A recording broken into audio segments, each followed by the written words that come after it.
ഇതെങ്ങനെ ഡ്രേപ്പ് ചെയ്യുന്നത് നോക്കാം അല്ലേ. ഒരു സ്കേർട്ട്, ഒരു സാരി. സാരി എടുക്കുമ്പോൾ മാക്സിമം പറഞ്ഞ അനുസരണയുള്ള വല്ല മെറ്റീരിയലിൻ്റെ എടുക്കാൻ നോക്കുക. അല്ലെങ്കിൽ നല്ല രീതിയിൽ അയൺ ചെയ്ത് സെറ്റ് ചെയ്താലും മതി. ഇതൊരു 10 വർഷത്തിനടുത്ത് പഴക്കമുള്ള സാരിയാണ്. പിന്നെ ഒരുപാട് സ്റ്റോണും സീക്വൻസ് വർക്കും ഉള്ളതുകൊണ്ട് അധികം അയൺ ചെയ്യാൻ പറ്റുന്നില്ലാത്തതുകൊണ്ട് ഞാൻ റിസ്ക് എടുക്കാൻ നിന്നില്ല. സാരിയുടെ 2 സൈഡും പ്ലീറ്റ് എടുത്ത് അയൺ ചെയ്ത് വെക്കണം. പ്ലീറ്റ് എടുക്കുമ്പോൾ ശ്രദ്ധിക്കേണ്ടതെന്ന് വെച്ചാൽ ഒന്ന് നോർമലി സാരി പ്ലീറ്റ് എടുക്കുന്ന പോലെ എടുക്കുക, മറ്റേത് അതിൻ്റെ നേരെ ഓപ്പോസിറ്റ് സൈഡ് എടുക്കേണ്ടത്.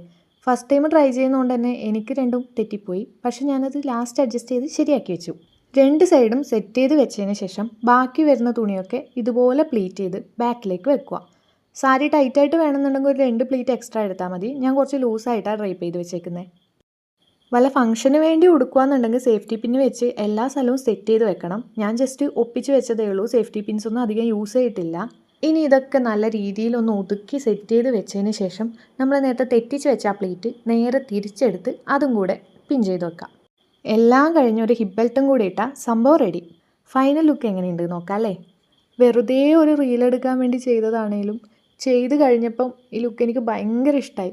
എനിക്ക് എത്രത്തോളം ഇഷ്ടമായി എന്ന് എൻ്റെ ഫേസ് കണ്ടാൽ തന്നെ നിങ്ങൾക്ക് മനസ്സിലാവും. ആ മിററിൻ്റെ മുന്നിൽ എത്ര സമയം ഞാൻ നിന്നു എന്ന് എനിക്ക് തന്നെ അറിയില്ല.